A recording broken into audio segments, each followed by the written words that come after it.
नमस्कार, लोकतंत्र देख रहे हैं आप। मैं हूं आपके साथ नेहा दुबे। राजस्थान में भले ही अभी विधानसभा चुनाव की तारीखों का ऐलान नहीं हुआ, लेकिन सियासी घमासान चरम पर है। राजस्थान के रण में जीत का दावा ठोकने प्रधानमंत्री नरेंद्र मोदी 2 अक्टूबर को फिर से राजस्थान जा रहे हैं। पिछले 7 दिन में दूसरा और साल भर में ये उनका 10वां दौरा। बता दें आपको कि बीजेपी को भरोसा है कि पीएम मोदी के धुआंधार दौरे और जबरदस्त रणनीति के बूते वो राजस्थान का रण जीतने में कामयाब होंगे। तो वहीं कांग्रेस भी बीजेपी के हर चुनावी दांव का जवाब देने को तैयार है। इसी बीच ओवैसी की पार्टी भी राजस्थान के दंगल में ताल ठोक रही है। बता दें आपको कि अब ओवैसी किसका खेल बिगाड़ेंगे और किसका बनाएंगे, इस पर सभी की निगाह रहेगी। इस साल के अंत में राजस्थान ने विधानसभा चुनाव की तारीखों के ऐलान से पहले ही मचा सियासी घमासान। साथ ही प्रधानमंत्री मोदी 2 अक्टूबर को राजस्थान पर मेवाड़ की 28 विधानसभा सीटों को साधेंगे। पीएम मोदी 7 दिनों में दूसरा और साल भर में ये 10वां दौरा होगा। ये दौरे अपने आप में बहुत महत्वपूर्ण है, इस पर हम तफसील से चर्चा करेंगे, लेकिन उससे पहले इस रिपोर्ट को देखें।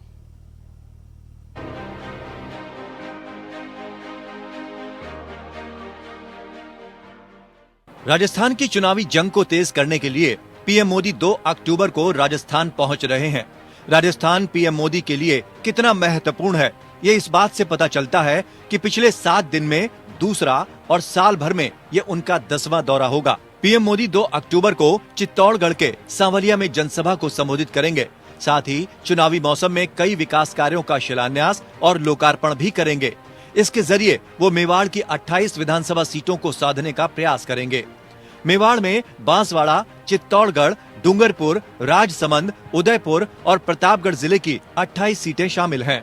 इस समय मेवाड़ की 28 सीटों में से 15 सीटों पर बीजेपी का कब्जा है। राजस्थान की राजनीति में मेवाड़ बहुत खास है। ऐसी धारणा बनी हुई है कि 200 विधानसभा सीटों में से यही 28 सीटें हैं जो सरकार बनाने और बिगाड़ने में सक्षम है। मतलब जिसने मेवाड़ जीता, सरकार भी उसी की बनी। हालांकि पिछले चुनाव में ये मिथक टूट गया था, क्योंकि मेवाड़ में कांग्रेस पीछे रही थी, फिर भी उसी की सरकार बन गई। लेकिन इस बार बीजेपी को भरोसा है कि पीएम मोदी के दौरे और जबरदस्त रणनीति के बूते वो राजस्थान का रण जीतने में कामयाब होंगे। इसके लिए बीजेपी ने पूरे राज्य को 7 जोन में बांटा है।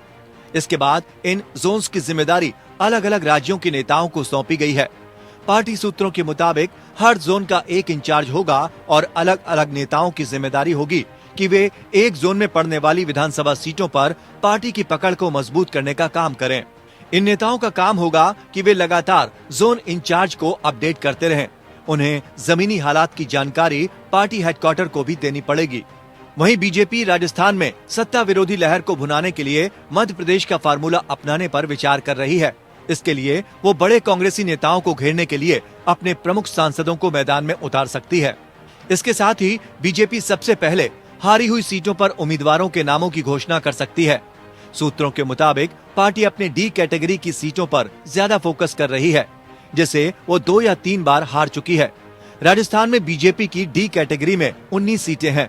वहीं खबर ये भी है कि इस बार बीजेपी पिछली बार की तुलना में महिलाओं को ज्यादा सीटें दे सकती है। हालांकि बीजेपी की ओर से महिला मुख्यमंत्री रही वसुंधरा राजे के सितारे गर्दिश में दिख रहे हैं। अटकलें लगाई जा रही हैं कि पार्टी उन्हें साइडलाइन करने में जुटी है। वसुंधरा राजे की हाव भाव बता रहे हैं कि वो पार्टी से खासी नाराज हैं। इस बीच सीएम गहलोत से नाराज चल रहे सचिन पायलट की सीट टोंक भी सुर्खियों में है। पायलट के गढ़ में मुस्लिम गुर्जर वोटों का खेल शुरू हो गया है। दरअसल राजस्थान विधानसभा चुनाव में असदुद्दीन ओवैसी अपनी पार्टी AIMIM के साथ कूद गए हैं। यहाँ पहले से ही कांग्रेस बनाम बीजेपी था और अब ओवैसी ने भी दावा ठोक दिया है। ओवैसी की वजह से पैदा हुई हलचल का असर सचिन पायलट पर भी पड़ने वाला है, क्योंकि टोंक में मुस्लिम आबादी अच्छी खासी है। वहीं टोंक के गुर्जर वोट को लुभाने के लिए बीजेपी ने सांसद रमेश विधुड़ी को टोंक जिले का चुनाव प्रभारी नियुक्त किया है। बीजेपी की तरफ से ये फैसला ऐसे समय पर लिया गया है जब पिछले हफ्ते ही संसद में उन्होंने बीएसपी सांसद दानिश अली पर आपत्तिजनक टिप्पणी की थी।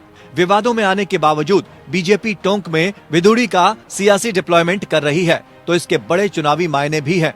टोंक में करीब 2 लाख वोटर हैं। इस विधानसभा सीट पर करीब आधे वोटर मुस्लिम और गुर्जर समुदाय से हैं। बीजेपी ने बेहद सोची समझी रणनीति के तहत विधुड़ी को राजस्थान भेजा है। रमेश विधुड़ी गुर्जर समुदाय से आते हैं। टोंक समेत राजस्थान की करीब 40 सीटों पर गुर्जर समुदाय नतीजों को प्रभावित करने की क्षमता रखता है। विधुड़ी को जिम्मेदारी सौंपकर बीजेपी एक तीर से दो निशाने साधने की फिराक में है। एक तरफ गुर्जर वोटरों को सियासी संदेश दिया जा रहा है, तो दूसरी तरफ पायलट के किले में सेंध लगाने की कोशिश है। टोंक में बीजेपी गुर्जर वोटरों को साधने में लगी है, तो मुस्लिम वोटरों पर ओवैसी की पार्टी की नजर गड़ी है, और अगर ऐसा हुआ तो टोंक में पायलट की मुश्किलें बढ़ सकती हैं। उधर बीजेपी पर उपराष्ट्रपति जगदीप धनखड़ के जरिए जाट वोट बैंक को साधने का आरोप लग रहा है। पिछले 13 महीने में 17 बार राजस्थान दौरे पर आए उपराष्ट्रपति को लेकर सियासत गर्मा गई है। सीएम गहलोत ने उपराष्ट्रपति के दौरे को सियासी एजेंडा ठहरा दिया।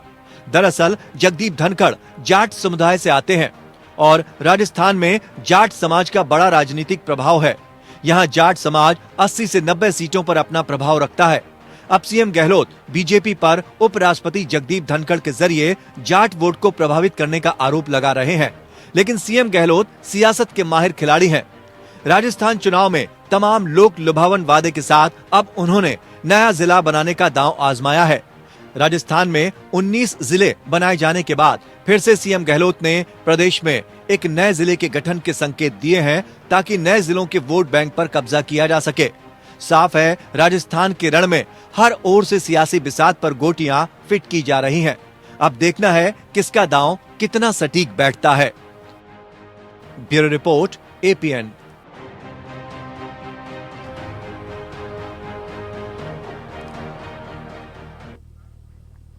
तो जाहिर तौर पे किसका दांव कितना सटीक बैठता है राजस्थान के संदर्भ में, ये वाकई देखने वाली बात होगी। लेकिन फिलहाल जो स्थितियां दिखाई दे रही है वो क्या भारतीय जनता पार्टी के लिए मुसीबतें खड़ी करेगी या फिर कांग्रेस के लिए, क्योंकि बीजेपी के लिए वहां खोने के लिए कुछ नहीं है, लेकिन सत्ता पर मौजूद कांग्रेस एक बार फिर से वापसी आने के लिए एड़ी चोटी का जोर लगा रही है।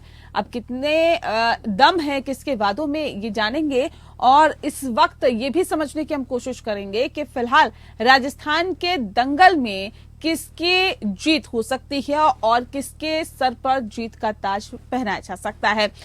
इस विषय पे तफसील से चर्चा करने के लिए खास मेहमान हमारे साथ मौजूद है, उनसे आपका परिचय करा देते हैं। इस वक्त हमारे साथ पूजा कपिल जी हैं। पूजा कपिल मिश्रा जी प्रवक्ता हैं भारतीय जनता पार्टी के, बहुत स्वागत है आपका। रवि कुमार सिकदार जी हमारे साथ हैं, कांग्रेस के प्रवक्ता हैं, आपका बहुत स्वागत है।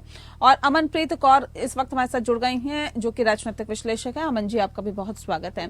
इस खास कार्यक्रम की शुरुआत रवि कुमार सिकदार जी आपके साथ करते हैं, क्योंकि मौजूदा वक्त में तो देखिए राजस्थान में आपकी सरकार है, एक बार फिर से वापसी करना क्या लग रहा है कि बड़ी चुनौती है फिलहाल आपके सामने?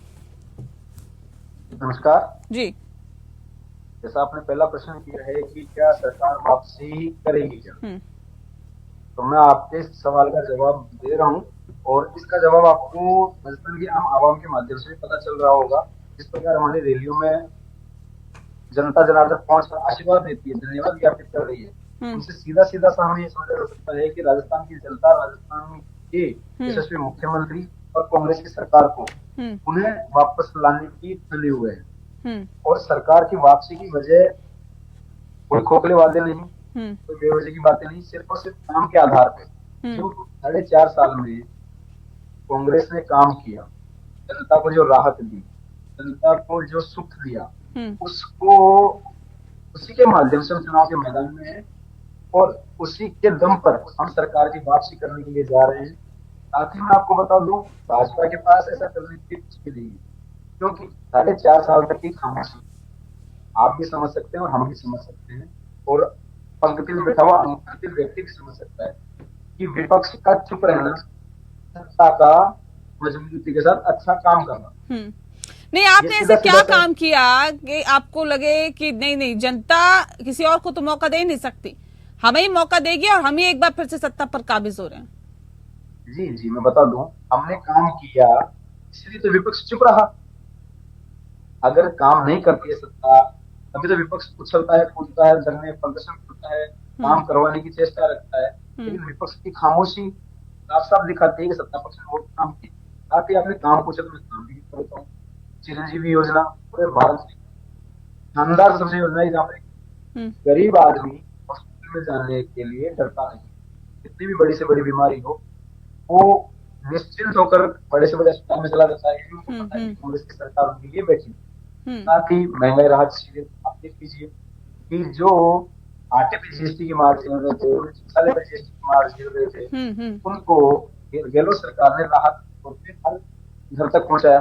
साथ ही जो प्रधानमंत्री जी ने खूब आडम्बर रचा था उज्ज्वला योजना के नाम लेकर पैसा दिया था लोगों को, 450 से 1100 1150 पहुंचा दिया था। 2 सिलेंडर हमने ठीक है करके ठीक है हमारी ठीक है बहनों को ठीक है रवि जी, मैं आपका रुख करूं उससे पहले अब सीधा पूजा जी का रुख कर लेते हैं। पूजा जी, ये प्रधानमंत्री नरेंद्र मोदी को इतने दौरे क्यों करने पड़ रहे हैं? आज दौरा किया, आप कह रहे हैं 2 अक्टूबर को फिर से होगा प्रधानमंत्री का दौरा। पिछले 7 दिन में दूसरा और साल भर में ये उनका 10वां दौरा है। अगर आप ये कहते हैं कि देखिए मौजूदा सरकार तो काम ही नहीं कर रही, या मौजूदा सरकार सत्ता में वापस नहीं आ सकती, या फिर उनके पास भ्रष्टाचार के आरोप लगा रहे हैं, तमाम तरह की बातें, लेकिन उसके बावजूद प्रधानमंत्री को इतनी मशक्कत क्यों करनी पड़ रही है? अगर नहीं काम किया तो जनता हटा देगी। नेहा जी, देश को ऐसा प्रधानमंत्री मिला है पहली बार आजाद भारत में, जिसने अपने आप को प्रधान सेवक के रूप में प्रस्तुत किया है जनता के बीच में, जो 140 करोड़ भारतीयों के साथ को लेके चलता है, जो सबका साथ सबका विकास काम करता है। ये वो कांग्रेस की भ्रष्ट सरकार नहीं है जो एसी में बैठकर काम करते रहे उनके मंत्री और उनके अधिकारी और जनता को लूटते रहे, जनता के पैसे पर भ्रष्टाचार करते रहे। देश के रवि जी, मैं आपके बीच में नहीं बोली, नेहा जी जवाब बाद में देंगे। ठीक है गुणगान नहीं, मुद्दों पे बात करें ज्यादा बेहतर है। व्यक्ति हैं जो प्रधान सेवक के रूप में काम कर रहे हैं और केवल राजस्थान नहीं, दुनिया के कोने में भारत का मजबूती से किया है और हर राज्य में वो जा रहे हैं, कामों को लेके जा रहे हैं, विकास की गंगा बहा रहे हैं। अब इन कांग्रेसियों को दर्द होता है कि पेट में मरोड़ उठते हैं। स्थानीय नेताओं को क्यों नहीं तवज्जो दी जा रही? आप नहीं, प्रधानमंत्री का ही चेहरा आप आगे रखेंगे क्या? इसके अलावा स्थानीय नेताओं को तरजीह क्यों नहीं दी जा रही? देश के प्रधानमंत्री, नेहा जी आपत्ति क्या है? नहीं, यही तो देश के प्रधानमंत्री कर्नाटक में भी गए थे ना, वहाँ पे भी खूब दौरे हुए थे। इनके लोग घूमे, इनके राहुल जी घूमे, इनकी प्रियंका जी घूमे तो सही, लोग काम करे भाई। देश के प्रधानमंत्री अगर कांग्रेस में आपत्ति की क्या बात है?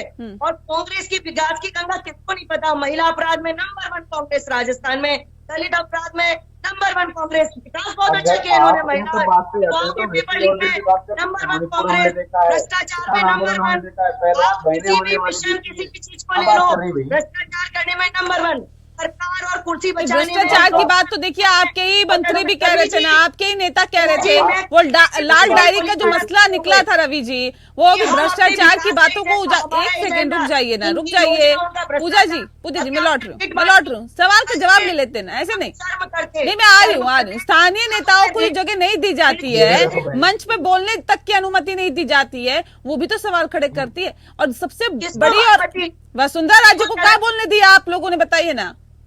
बिल्कुल गलत। प्रथम महिला मुख्यमंत्री है और बहुत अच्छे से हमारी राष्ट्रीय उपाध्यक्ष है, हर मीटिंग में हर जगह उपस्थित रहती है। नहीं, मंच पे नहीं बोलने दिया ना, प्रधानमंत्री के आगे तो किसी की चलती कहाँ है जी? प्रधानमंत्री के बिल्कुल बाजू में वो बैठी थी, उनका तो नाम तक नहीं लिया प्रधानमंत्री ने अपनी वो जो चुनाव रैली हुई है। ये अपने घर की फोटो देके हमारे यहाँ बहुत अच्छा है, आप आपके में क्या होता है? नहीं तो मैं ये मान लूं कि राजस्थान का चुनाव फिर प्रधानमंत्री के चेहरे पर ही लड़ा जाएगा, कोई लोकल चेहरा नहीं है, कोई राजस्थान का चेहरा नहीं है जिसके आधार पर आप चुनाव लड़ रहे हैं। बात नहीं होगी। भारतीय जनता पार्टी का चेहरा कमल का फूल है, हमारे प्रत्याशी कमल के फूल है और कमल के फूल पे भारतीय जनता पार्टी चुनाव लड़ती आई है, उसी निशान को प्रत्याशी मान के लड़ती है। नहीं तो जनता तो ये भी पूछेगी ना कि अगर आप जीत जाएंगे तो मुख्यमंत्री कौन होगा, सत्ता कौन चलाएगा? विधायक दल चुनेगा वो मुख्यमंत्री होगा, कोई नहीं नहीं है। ऐसा कई बार लगातार हुआ है, विधायक दल जो चुनेगा का समय बिल्कुल जिसको चुना जाएगा उसको मुख्यमंत्री बनाया जाएगा। नहीं आज ठीक है, सीधे सीधे आरोप लग रहे हैं देखिए आप पर रवि जी, और ये कहा जा रहा है कि भ्रष्टाचार की सरकार है, भ्रष्टाचार का पुतला है मौजूदा सरकार। अब सवाल इस बात को लेकर, ये तो भारतीय जनता पार्टी नहीं कह रही, आप ही के जो नेता, आप ही के मंत्री सदन में कह देते हैं, लाल डायरी का मसला उठता है और लहराई जाती है वो लाल डायरी, और कहा जाता है कि मौजूदा सरकार जो है उसके कच्चे चिट्ठे इस डायरी में मौजूद है और एक एक चीजें जब ये खुलेगी तो भयंकर तूफान आ जाएगा। वो क्या था? जवाब नहीं मांगेगी जनता। मैं बहन जी से कहूंगा कि बहन जी धैर्य के साथ हमें मुद्दे पे बात करनी चाहिए। आरोप प्रत्यारोप गिनाने के लिए हम लोग क्या नहीं बैठे, हमें अपने काम भी गिनवाने होते हैं, हमें हमारी आगामी सोच भी बतानी होती है। आते भाषण ही चढ़ाने होते हैं कि ये वो ऐसा कुछ नहीं है। अगर बात आप भ्रष्टाचार की ये आरोप लगा रहे हैं ना आप पे, भ्रष्टाचारी सरकार। मैं तो फिर भी राज्य को लेकर बात कर रहा था। अगर बात प्रधानमंत्री जी के क्षेत्र की करते हैं कि वही सर्वे सर्वा है, तो मणिपुर प्रधानमंत्री जी के क्षेत्र में है, प्रधानमंत्री जी के क्षेत्र में। सदन वाला मसला बताइए ना, राजेंद्र गुड़ा वाला। पता उस पे आ रहा हूँ, आइए उसी पे आइए, पहले राजस्थान की बात करते हैं। देश के हमारा गौरव था, ठीक है, और किसान आंदोलन सब कुछ ये आपके प्रधानमंत्री जी के नेतृत्व में होने वाली चीजें थी। बात करता हूँ लाल डायरी की, मैं आपके चैनल के माध्यम से, बस पहले भी कई चैनलों के माध्यम से कह चुका हूँ, आपके चैनल के माध्यम से फिर कहता हूँ कि उस लाल डायरी में जो भी है, जनता ने आपको चुना है, जनता ने आप पर विश्वास जताकर आपको विधानसभा में पहुंचा है, तो मैं कहता हूँ बुढ़ा जी से कि जो भी उस लाल डायरी में उसको सार्वजनिक करिए। आप बुढ़ा जी की राजनीति सब जानते हैं, उनका एक तरीका है राजनीति करने का, अलग तरीके की वो राजनीति करते हैं, वो क्या माहौल बनाते हैं, कैसा माहौल बनाते हैं, कहाँ जाके क्या करते हैं, उससे सब आप परिचित हैं। तो लाल डायरी तो इतना कोई बड़ा महत्व है नहीं है, तो ले आओ, हम स्वीकार करेंगे। बात करते हैं महिला उत्पीड़न की, और ये तो मैडम प्रधानमंत्री जी ही जिम्मेदार कहीं ना कहीं सब के लिए भी होते हैं, क्योंकि देश के अंदर भी बहुत सी चीजें होती है, क्षेत्र में या राज्य में बांटना उसको नहीं देख सकते हैं। और रही बात महिला उत्पीड़न को लेकर, भ्रष्टाचार को लेकर, मानता हूँ कि जो भी चीजें, ठीक है, एक सेकंड, मैं पीसीआर से अनुरोध करूंगी पूजा जी की भी आवाज खोल के रखें। जो भी बातें हैं उनको हमें स्वीकार करनी चाहिए और काम करने चाहिए, ना कि उनका पल्ला झाड़ने के लिए आरोप डालने चाहिए। हम क्या करें, मैं आपसे पूछता हूँ 2023 में अभी पर आप चुनाव क्या किया आपने 4.5 साल, और हमने कहा 4.5 साल में हमने वो किया उसकी टूटी तक नहीं। 4.5 साल में सर क्या किया वो देश की जनता ने देखा और राजस्थान की जनता ने भी देखा, वो किसी से छिपा हुआ नहीं है। कितनी गुटबाजी हुई, कितनी खेमेबाजी हुई, और राजस्थान का मसला मानेसर तक पहुंचा, और किस तरह से सचिन पायलट धरने पर बैठ गए, किस तरह से वो अपनी ही सरकार पर सवाल उठा रहे थे, वो किसी से छिपा हुआ नहीं है। लेकिन ऐसे में अमन जी, कौन सा जो मसला है राजस्थान में विधानसभा चुनाव में हावी होता हुआ आपको दिखाई दे रहा है? देखिए, अगर मसलों की बात करें तो मेन मुद्दों से तो हमेशा ही जो राजनीतिक दल है वो कोसों दूर रहते हैं। नेहा जी, हम दोनों पक्षों की बात कर लेते हैं। अगर हम अशोक गहलोत की बात करें, उन्होंने तो देखो उपराष्ट्रपति के दौरे पे ही सवाल उठा दिया कि जगदीश धनखड़ वहां क्यों गए हैं। उनको लगता है कि ये भी एक चुनावी मुद्दा हो सकता है, या फिर लोगों को जो रैलियों में जाना उनका सही नहीं लगा, उनको लगा कि राष्ट्रपति भी आ सकती हैं। आज उन्होंने खुल्लम खुल्ला ये कह दिया कि भी प्रधानमंत्री अगर आएंगे तो मैं तो उनको बोलूंगा कि भी वो गारंटी दें। उनको इतना अपने आप पे शायद भरोसा है, उनको लगता है कि सरकार उनकी आएगी। और दूसरी तरफ उनका भरोसा डोलते हुए नजर आता है जब वो बोलते हैं कि मैं प्रधानमंत्री को बोलूंगा कि अगर उनकी सरकार आएगी तो जो हमने सहूलतें दे रखी हैं, चाहे वो 25 लाख जो है हेल्थ इंश्योरेंस है, और चाहे वो ओल्ड पेंशनर की जो पेंशन है उसको लागू करना है, तो वो जो सहूलतें हैं उसको कंटिन्यू किया जाए। तो इसका मतलब उनको थोड़ा सा अपनी कंडीशन जो है वो डामाडोल लग रही है। दूसरी तरफ अगर भाजपा की कोशिशों की बात करें तो भाजपा, आपको पता है कि हमेशा ही जो भी किसी एक मैं आपको रोक रही हूँ, पहले इसी पे सवाल मैं ले लेती हूँ। जगदीप धनखड़ अगर राजस्थान का दौरा कर रहे हैं, उपराष्ट्रपति संवैधानिक पद पर है, उससे क्या दिक्कत है आपको? दौरों से क्या दिक्कत है आपको रवि जी? हमें दौरों से दिक्कत नहीं है, लेकिन जिस संवैधानिक पद पर बैठकर वो जिन लोगों के साथ मन साझा करते हुए और जो वो कह रहे हैं, क्या कह रहे हैं, टारगेट करके क्या कह रहे हैं बताइए ना। को लेकर, जाति विशेष को लेकर या समुदाय विशेष को लेकर वो भाजपा की ओर डाइवर्ट कर रहे हैं, तो वो उनको मंच के ऊपर नहीं कहनी चाहिए। आपत्ति से किसी चीज से है। बात करते हैं प्रधानमंत्री जी की, मैं खुद कहता हूँ कि मैं बारम्बार स्वागत करता हूँ। मैं हफ्ते में 2 बार नहीं, मैं हर दिन को राजस्थान में बुलाना चाहूंगा, लेकिन आकर कुछ लेकर जाए। खोखले वादे, झूठी बातें और सांप्रदायिक दंगों के चिंगारियां ना छोड़कर जाएं, नाम करके जाएं, हम स्वागत करेंगे। लेकिन जब आना है, कुछ करना नहीं, तो आना ही क्यों नहीं? ठीक है पूजा जी, देखिए सीधे सीधे आरोप लग रहे हैं, कह रहे हैं उपराष्ट्रपति जैसे संवैधानिक पद है, उनको भी राजनीति में आप लोग घसीट लेते हैं, उनको भी राजनीति में ले आते हैं और अपना हित साधते हैं। ये क्या जायज है? क्या एक खास वोट बैंक को साधने की कोशिश के तौर पर देखा जा रहा है? देखिए, ये इससे ज्यादा इनकी घबराहट अशोक गहलोत और नहीं समझ में आ सकती। ये लोग प्रधानमंत्री और घबरा रहे हैं। अरे जगदीश धनखड़ जी पार्टी के प्रति गौरव होना चाहिए। और वो कैसा व्यक्ति, कैसे विराट व्यक्तित्व बनेगा जो अपनी मातृभूमि की सेवा न करे। प्लान में फिर से वो आते हैं, स्टूडेंट लड़ते हैं, अपने अनुभव किस तरह से उन्होंने, वो विधायक रहे, वो सांसद रहे, वो बंगाल जैसे राजकीय रहे और आज उपराष्ट्रपति को राजस्थान की शोभा बढ़ा रहे हैं, देश की शोभा बढ़ा रहे हैं। आप ऐसे व्यक्तित्व के आने पर ये डर आप समझ सकते हैं इनके जनाधार बढ़ने का, कि जब ऐसा विराट व्यक्तित्व आएगा, बच्चों के बीच में जाकर अपने देश के भविष्य को साझा करते हैं, उनके मार्गदर्शन दे रहे हैं, तो उनसे भी दिक्कत है। आते हैं, लोगों की भीड़ आती है, तो लगता है इनका जनाधार सकता है, इनको उनसे भी दिक्कत। अरे आप अपने कामों को लेकर चलिए, आप बीजेपी के लोगों को रोक कर नहीं कर पाओगे रवि जी। आप अपने काम करिए, विकास किया है तो जनता को, आगे आपके विकास को करें।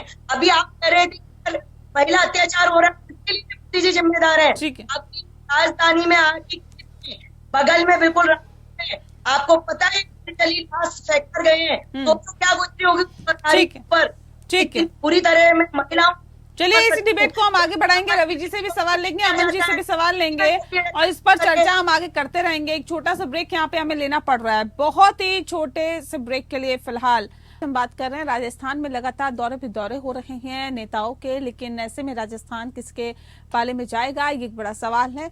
अमन जी, क्योंकि सवाल ये भी उठ रहा है कि मेवाड़ की 28 विधानसभा सीटों को प्रधानमंत्री साधेंगे जब 2 अक्टूबर को, जो ये आने वाले हैं 2 अक्टूबर को प्रधानमंत्री नरेंद्र मोदी एक बार फिर से राजस्थान पहुंचने वाले हैं। ये कितनी महत्वपूर्ण सीटें भारतीय जनता पार्टी के लिए और कितना चुनौतीपूर्ण है ये 28 सीटें मेवाड़ की? देखिए, चुनौतीपूर्ण तो सारे इलेक्शन होते हैं, और अगर हम राजस्थान की बात करें तो मेवाड़ जो है एक इम्पोर्टेंट एरिया आ जाता है। वहां पे अगर कहते हैं कि वहां पे जिस पार्टी की जीत होती है वही अपनी सरकार बनाता है, हालांकि पिछली बार ऐसा नहीं हुआ। हम अगर टोटल भाजपा की कोशिशों की बात करें तो जो चुनाव है नेहा जी, हमेशा ही ये पीएम फेज पे ही लड़ते हैं। कभी इन्होंने सीएम फेज जो है कभी भी अनाउंस मतलब पहले करा नहीं है। इलेक्शन के पहले 33 सीटों की इन्होंने अपनी जो सूची है वो दे दी है, और सूची में इन्होंने ये भी कह दिया है कि क्योंकि एंटी इनकम्बेंसी को देखते हुए इस चीज को दूर करने के लिए इन्होंने अपने सांसद और जो इनके केंद्रीय मंत्री हैं उनकी बोला है कि उनके नाम से जो चुनाव लड़ाएंगे, ताकि लोगों का अगर लोकल जो नेता है उनके साथ कोई बिगड़ाव भी है तो उसको भी दूर किया जा सके। और इसका फायदा ये ऐसे भी उठाते हैं कि देखिए, एक तरफ कांग्रेस के अंदर जो है अंदरूनी मतभेद भी हैं, सचिन पायलट को लेके, अशोक गहलोत को लेके, और उसके बाद जो राजेंद्र सिंह ने लाल डायरी का मुद्दा उठा दिया था। पर अगर इन सब चीजों को भी दूर करा जाए तो ये जो चुनाव रैलियां जब से शुरू होती हैं तो आपने देखा है कि प्रधानमंत्री की जो वहां पे विजिट है वो बढ़ जाते हैं। हर एक रैली जो है उसको वो संबोधन करना चाहते हैं, और उन्होंने ऐसा कह दिया है कि वो जो कमल के फूल का ध्यान रखें, उसी पे चुनाव लड़ा जाएगा। मतलब बाकी लोग कहते हैं कि मोदी फेस को ही आगे रख के चुनाव लड़ा जाएगा। आपने देखा वसुंधरा राजे, जिसका इतना इम्पैक्ट है राजस्थान की पॉलिटिक्स में कि उन्होंने पिछले इतने सालों से बहुत अच्छे से जो भाजपा की कमान है वो संभाले रखी थी, उसको भी दरकिनार कर दिया है।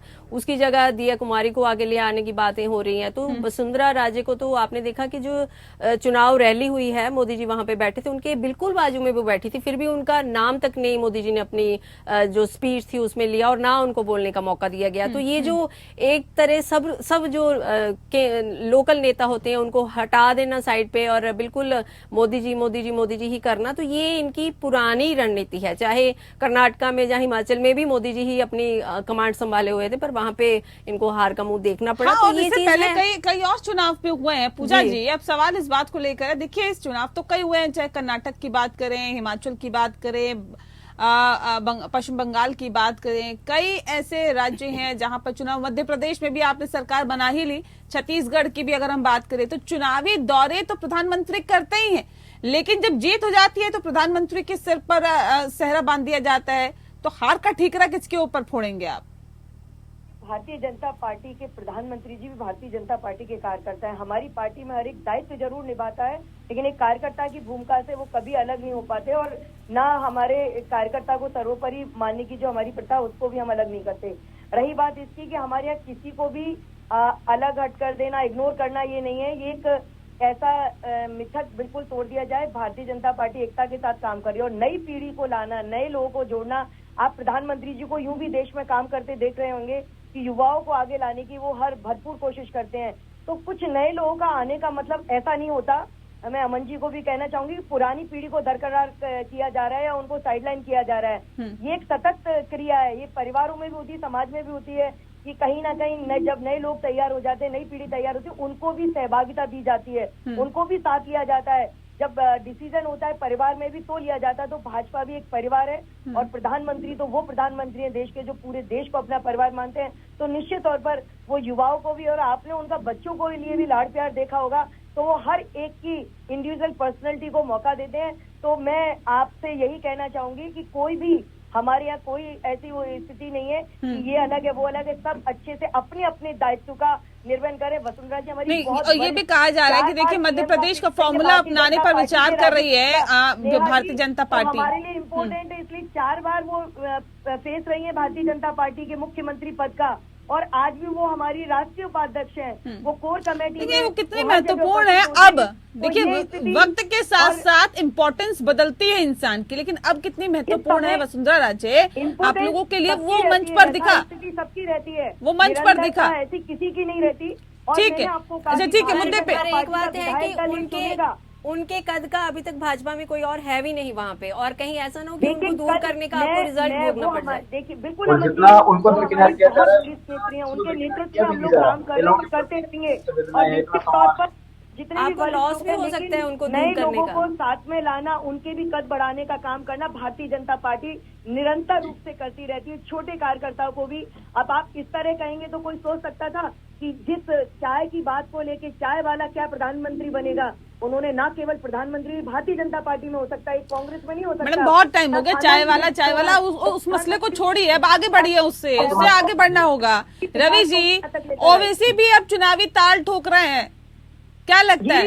आप तो लगातार कहते हुए आए हैं कि ये तो बी टीम है भारतीय जनता पार्टी की, किसको फायदा किसको। एक सेकंड में आ रही हूँ ना पूजा जी रुक जाइए एक मिनट। रवि जी, लोकतंत्र में सबको छूटे नेहा जी, अपनी अपनी विचारधारा, अपनी अपनी पार्टी को लेकर काम करे, वो अपनी ताल ठोके, हम अपने विकास को, अपने काम को लेकर जनता के। ठीक,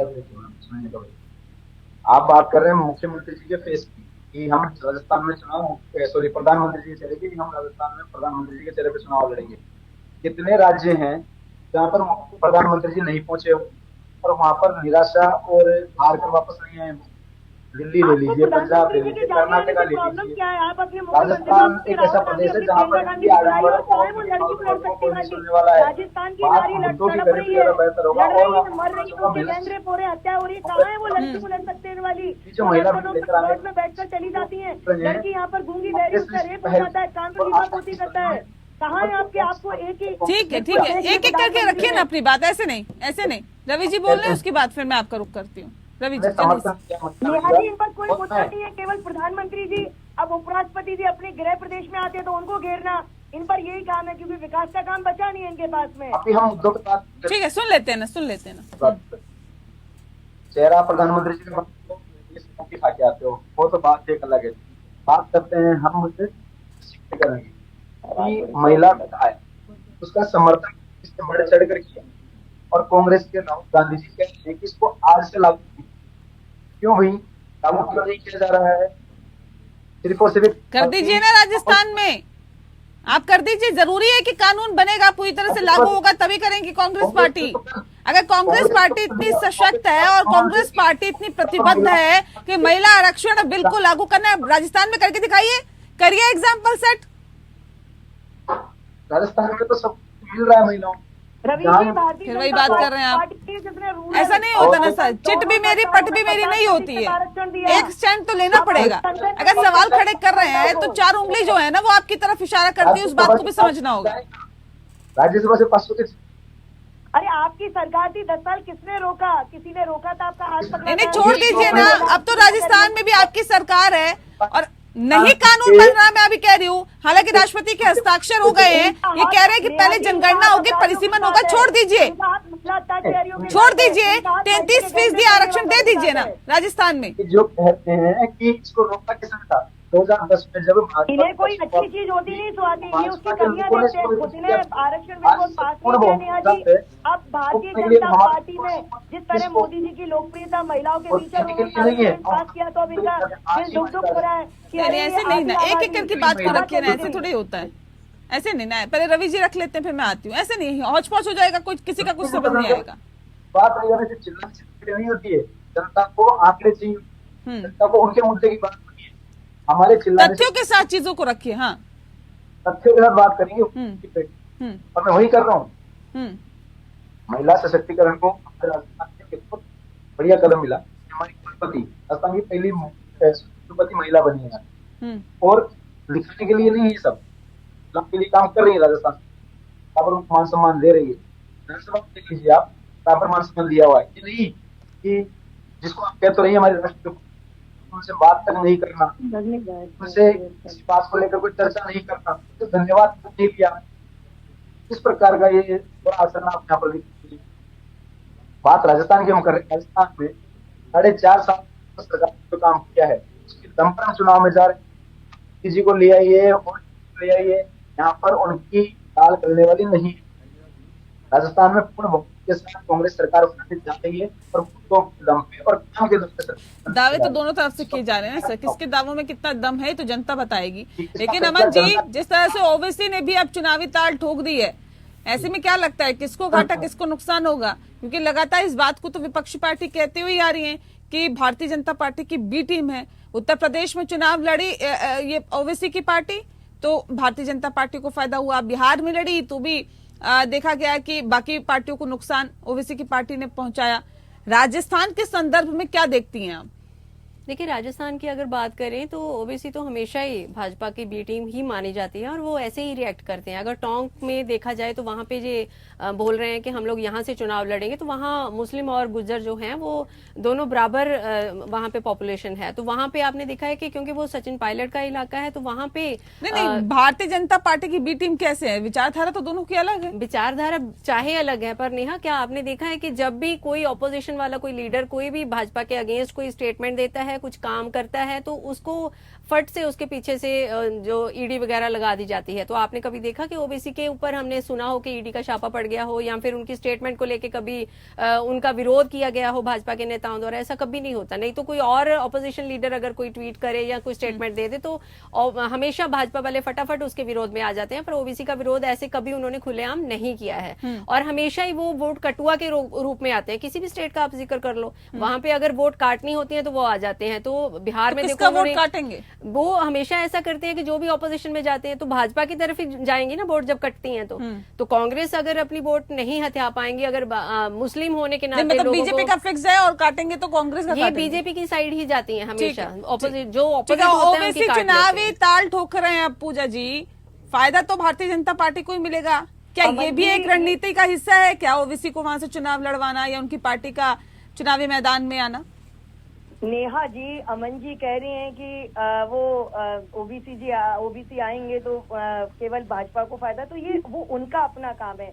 अगर कोई और पार्टी भी आती है तो किसी को रोक सकते हैं, या उनको बीजेपी ने प्रेरित करके भेजा है? अगर ये तुष्टीकरण की नीति अपनाते हो, या वो मुस्लिम बाहुल इलाकों में लड़ते हैं, या वो मुस्लिमों को टारगेट करके वो उनकी पार्टी चुनाव लड़ती है, ये भारतीय जनता पार्टी की गलती हो सकती है क्या? लोकतंत्र में किसी को भी राइट है, ओबीसी कहीं भी लड़ने जाए, और रहा ओबीसी जब भी किसी गलत बात को उठाते हैं, बिल्कुल निश्चित तौर पे भारतीय जनता पार्टी किसी भी उनकी बात का विरोध करती आई है। अगर ईडी की कार्रवाई की आप बात करेंगे तो जो लोग सही है उन्हें डरना भी नहीं चाहिए। मैं ये कहूंगी अमन जी कि अगर ये सरकारी संस्था भारतीय जनता पार्टी जब अपने प्रतिबद्धता के साथ काम कर रही है, भारतीय जनता पार्टी को इस देश की जनता ने पूर्ण बहुमत की केंद्र की सरकार दी है, तो ये वादा भी किया है कि पूरी कोशिश की जाएगी। उस कोशिश में जिसका नंबर जिस तरह आता जाएगा उन सबके खिलाफ में कार्रवाई होगी। और सांच को आज क्या, मैं तो ये कहती हूँ, अगर कोई भी व्यक्ति हो, अभी मैं यहीं की बात नहीं करूंगी, खाली कार्रवाई थोड़ी होनी चाहिए, उनका दोष साबित भी तो हो। सतिंदर जैन के बारे में क्या कहेंगे आप? नहीं करूंगी, लेकिन ये सबको देखना होगा, जो जैसा होगा वो वैसे से डरेगा। अगर किसी को कोई गलत नहीं किया है तो अमन जी, सांच को आज कैसी उस टपकर निकलकर सोना तो निकलता है। मैडम ऐसे थोड़ी आप दोष उनके ऊपर साबित नहीं हुआ, आप उनकी बेल भी नहीं होने दे रहे। ये पकड़े जा रहे हैं। आपको पता होगा अमन जी, अभी आरपीएससी के मेंबर जिन्होंने युवाओं के सपनों को लूटा है, इस राजस्थान में पहली बार हुआ कि लगातार 19 का पक्ष लिया सरकार ने। बात करें, एक मिनट रवि जी, आप 4.5 साल में बताइए किसको नियुक्ति दी आपने, किस युवा को रोजगार मिला है? आपके यहाँ से लाखों की ईंटें सोने की, नेहा जी बरामद होती है आरपीएससी मेंबर के यहाँ से, क्योंकि वो युवाओं का सपना जो बेचा जा रहा है, जो माता पिता अपना पेट काट कर उन बच्चों को पढ़ा रहे हैं, जो जैसा कर रहा है वो वैसा भर रहा है। और लोग यहाँ पेपर और लोग के पद खरीद ले जाते हैं। नहीं तो इस पे छोड़ दीजिए ना, जो जैसा करेगा वैसा भरेगा। फिर सरकार की भूमिका क्या है? सरकार की भूमिका क्या है? प्रशासन कानून क्या है? पुलिस की भूमिका क्या है? जो जैसा करेगा वैसा भरेगा। ये छोड़ दीजिए फिर। पेपर लीक की आप बात कर रहे हैं, सोचना चाहिए। रवि जी मैं जवाब देता हूँ। मुद्दे पे आइए ना, मैं जिस सवाल को पूछ रही थी पहले उसका भी जवाब दे दीजिए। ठीक है, देखिए अभी बात यही हो रही है। ठीक है पूजा जी, ये बात यही हो रही है कि वोट कटुआ के तौर पर ओबीसी को देखा जाता है। क्या लगता है कि कांग्रेस पार्टी को नुकसान होगा?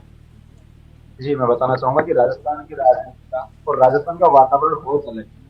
यहाँ पर इनका कोई अस्तित्व नहीं है।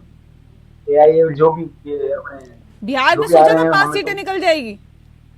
ओबीसी जी वो चुनाव का निर्णय तय करेगा। यूपी में पता है आपको कितना डैमेज किया है दूसरी पार्टियों को? यूपी में पता है आपको कितना डैमेज किया है बाकी पार्टियों को?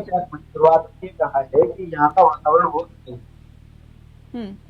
राजस्थान की राजनीति को हमें और बिहार से बहुत अलग वातावरण है। यहाँ की बहुत सी अलग विषयों पर चुनाव होते हैं और बहुत चुनाव लड़े जाते हैं। यहाँ पर वो चीजें लाते हैं। बाकी ओबीसी क्या है, स्वागत है, कोई भी आए हम तो दिल से स्वागत करते हैं। ये लेकिन हमें हमारे काम पे भरोसा है। हमने जो 4.5 साल दिया हमें उस पर भरोसा है।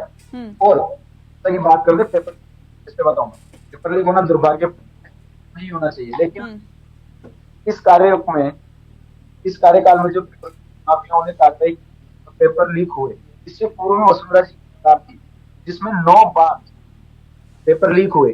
अगर उस समय पर उचित कार्रवाइयां होती, उस समय पेपर माफियों की कीमत तोड़ी जाती, क्योंकि हौसले बुलंद नहीं होते और वो यहाँ तक नहीं पहुंच पाते। लेकिन राजस्थान एकमात्र ऐसा प्रदेश बना है जहाँ पर पेपर लीक हुए, लेकिन कानून कड़े से कड़े कानून इस बार आपने पेपर माफियों की राजस्थान सरकार ने बनाए। पेपर लीक होना हर राज्य में बने। ठीक है, राजस्थान एकमात्र ऐसा राज्य है जहाँ पर राजस्थान में लगातार कार्रवाई की जा रही है। कोई वैकेंसी आज तक देखिए कार्रवाइयों का असर कौन सी ऐसे वैकेंसी का पेपर हुआ, किस जगह नियुक्ति मिली, लगातार पेपर लीक हुआ, माना कानून किस लिए, सरकार किस लिए, व्यवस्था के लिए सरकार है, डिसिप्लिन के लिए सरकार है। आपकी जहाँ सरकारें हैं ना पूजा जी, वहाँ पे भी पेपर लीक हो रहे हैं, वहाँ के लिए भी जवाब दीजिए। खैर मैं उस जगह पे नहीं जाऊंगी, मैं वहाँ नहीं जाऊंगी, लेकिन क्योंकि कार्रवाई लगातार कैसे फेल हो रही है, लगातार कैसे फेल हो रही है, हर बार निरंतर, एक बार हुआ, 2 बार हुआ, 3 बार लगातार फेल है। आज तक राजस्थान एक वैकेंसी हमारे पेपर लीक हुए, लेकिन हमने उस पर कार्रवाई का कानून चल रहा है, बाहर एक कानून बनाए। ठीक है, जबरदस्त कानून है। ऐसी सरकार दे पाते लोगों ने वोट दिया, अल्लाह झाड़ दिया राजस्थान में, कानून व्यवस्था ध्वस्त है, अपराधी ध्वस्त रहे। ठीक है, ठीक है, ठीक है। अगर आप कह रहे थे कि सरकार ने कोई कार्रवाई नहीं की, वो कह रहे सरकार ने कार्रवाई की, क्या कार्रवाई की है और कैसे कार्रवाई की है, और कार्रवाई की है तो उसके बाद भी अगर इस तरह के मामले सामने आ रहे हैं, वो अपने आप में कई सवाल खड़े करते हैं। मैं आऊंगी सवाल इस बात को लेकर भी। नहीं मुद्दे गीता जी, मैं सीधा रुख आपका कर लेती हूँ, क्योंकि ये कहा जा रहा है कि देखिए मध्य प्रदेश के फॉर्मूले पर ही अब राजस्थान में भी टिकटों का वितरण हो सकता है। इसमें कितनी सच्चाई और क्या वाकई जैसे मध्य प्रदेश में सांसदों को मैदान में उतारा गया है, क्या राजस्थान में भी ऐसा ही देखने के लिए मिलेगा क्या? नीता जी। नेहा जी। हाँ जी, पूजा जी बताइए।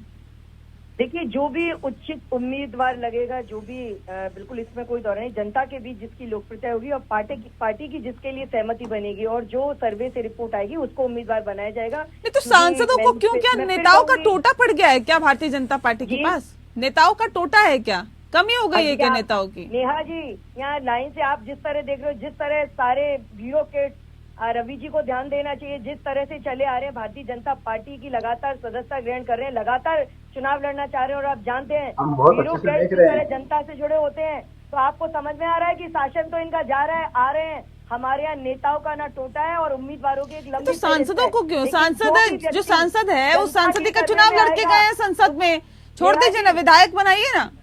नेहा जी जो भी व्यक्ति जनता के सर्वे में नाम आएगा, जिसे जनता चुनेगी, चाहेगी और जिसको नेतृत्व, जिसकी सामूहिकता से तय किया जाएगा, वो बिल्कुल उम्मीदवार रहेगा। इसमें कोई अतिशयोक्ति नहीं है। बड़े बड़े नेताओं को आप टिकट दे देते हैं, फिर वो कहते हैं कि देखिए अब कहाँ हम जनता के बीच में जाते फिरे, हाथ जोड़ते रहे, वोट मांगते रहे। पार्टी है नेहा जी, हम विश्व की सबसे बड़ी पार्टी है। हमारे कार्यकर्ता निरंतर 24 घंटे काम करते हैं। हम केवल चुनावों में उगने वाले वो बरसाती फसल नहीं है कि उसी ये बात तो उगे माननी और पड़ेगी। हम निरंतर काम करने वाले लोग हैं। तो हमें ना नेताओं की कमी है, ना हमारे यहाँ कार्यकर्ताओं की कमी है। निश्चित तौर पर लोगों के फिर लिए प्रधानमंत्री जी तो यहाँ पे भी नए लोगों को मौका दीजिए ना आप। जी यहाँ पे भी नए लोगों को मौका दीजिए ना। आप ही कह रहे थे कि नए लोगों को आप लेके आते हैं आगे आगे। अब क्यों नहीं फिर मिलेगा? सांसदों को क्यों घसीट- मैंने पहले भी कहा था, ये सामंजस्य नए पुराने बीच के सब लोग मिलके भारतीय ऐसा आप जनता दोनों पार्टी की तरीके सरकार दिखा रहे हैं। के एक तो आप कह हिस्सेदार रहे हैं रहेंगे। युवाओं को भारतीय मौका जनता देते पार्टी हैं, के नए वही चेहरों को मौका हिस्सेदार देते हैं। रहेंगे। दोनों हमें दोनों हाथों में लड्डू नहीं रख सकते हैं ना पूजा आप जी। कहते हैं हमारे पास नेताओं की हमारा कमी अलग नहीं है, हमारे युवा की कमी नहीं है, लेकिन प्रधानमंत्री तो आप भी इसी फॉर्मूले पे चलेंगे क्या रवि जी? सांसदों पर ही दाव खेला जाएगा क्या? नहीं है हमारी पार्टी में आप देख लीजिएगा हमारे यहाँ नए पुराने देखिएगा सबका और सामने आपको तो उस पर परिणाम भी विश्वास होगा देखिए। कि नए लोगों को क्यों बढ़ा रहे हैं। हमारे यहाँ हर मैं व्यक्ति इतना मारकर नहीं नई आया पॉलिसी कि तैयार इतना होती है मारकर और जो लोग बोल रही तैयार है हो गए कि मैं उनके जिम्मेदारी के साथ यहाँ पर- हालांकि तादाद तो ज्यादा है नहीं ना, सांसदों की तादाद ज्यादा नहीं है। संगठन के साथ साथ एक जिम्मेदारी अब इसमें मेरे को सांसद है भी नहीं आज और आगे आने वाले भी नहीं है। ये बेचारे दूर ही रह जाएंगे। सांसदों की इनकी स्थिति निश्चित रहे। रट्टा मार कर नहीं है। इनका जो माठ है जो भैया जी 25 जो एमपी चुन के आए हैं राजस्थान से। पर्यावरण 25 देश की एमपी संसद काम को कोई नहीं करता, सबसे नाराज हैं ये लोग। कहते हैं सनातन डेंगू हाँ है कहाँ अब क्या करेंगे? अब सांसदों को ढूंढिए रवि जी, ढूंढिए कहाँ पर घूमेंगे, कहाँ मिलेंगे। आप इसी में अपना व्यस्त रहिए क्योंकि आपकी सरकार तो जाने वाली है। विधायक आपके हम मिलेंगे किसकी नहीं, जाने आपको वाली किसकी आने वाली है ये तो वक्त बताएगा ना। पूजा जी थोड़ी ना डिसाइड करेगी किस किसकी जाने वाली है सरकार, किसकी आने वाली है। जनता के ऊपर छोड़ दीजिए, जनता का ये फैसला होगा कि किसकी सरकार बनानी है और किसकी नहीं। लेकिन ये फॉर्मूला इसको कैसे देखते हैं अमन जी आप? लोकतंत्र में देखिए, जनता ही शिरोधार है। भाजपा का जो नेहा जी काम करने का तरीका है वो अपना जो उन्होंने कैटेगराइज कर लिया है पूरी स्टेट को, उस हिसाब से उन्होंने उन सीटों पे काम करना शुरू कर दिया है जहां पे वो हारे थे। 19 सीटों पे वो सबसे पहले काम कर रहे हैं और उनका तरीका ही ये है। यूपी में भी उन्होंने ऐसे ही किया था क्योंकि ये तवज्जो उनकी तरफ ज्यादा देते हैं जहां पे इनके पास सीट पिछली बार आई नहीं थी। तो 19 सीटों पे इन्होंने काम करना शुरू कर दिया है क्योंकि एंटी इनकम्बेंसी ना आए। लोकल जो लीडर्स होते हैं, लोकल जो नेता होते हैं, उनके साथ लोगों की नाराजगी होती है। उसी हिसाब से इन्होंने अपने जो सांसद हैं, जो केंद्रीय मंत्री हैं, उनको इन्होंने सोचा है कि उनको आगे रख के उनके नाम पे विधानसभा का इलेक्शन जो है लड़ा जाएगा। कारण एक ही है क्योंकि ये जो इस साल जितने भी 4-5 जगह पे 4-5 स्टेट में जो इलेक्शन होने वाले हैं विधानसभा की, ये आने वाली 2024 में जो लोकसभा इलेक्शन है उसके लिए ये समझ लो सेमीफिनाले है।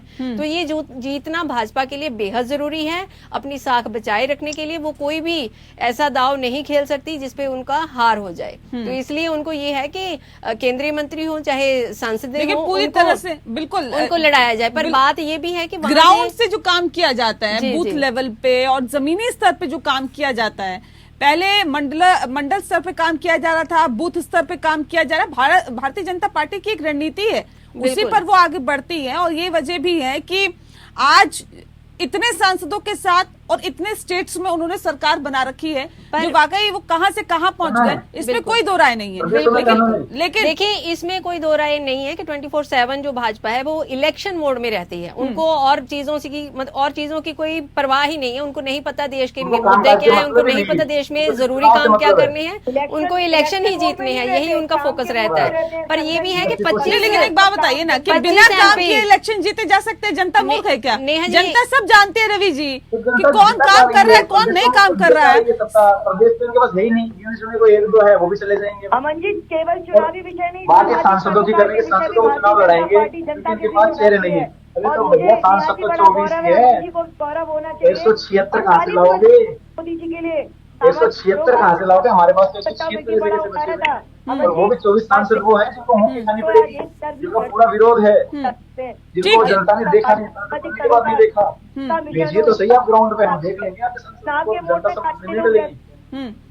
जो समय के हिसाब से केवल सत्ता पे राज करने का जिनको सालों साल मौका मिला है, इनको केवल चुनाव हम नजर आता है। चुनाव के मूड में नहीं होते। चुनावी मूड में रहिए ना, अच्छी बात है, चुनावी मूड में रहिए। लेकिन पूजा जी इस बात को समझिए कि बीजेपी के जो सांसद भिदुड़ी हैं, उन्होंने संसद में किस तरह की भाषा का इस्तेमाल किया था वो सभी के सामने।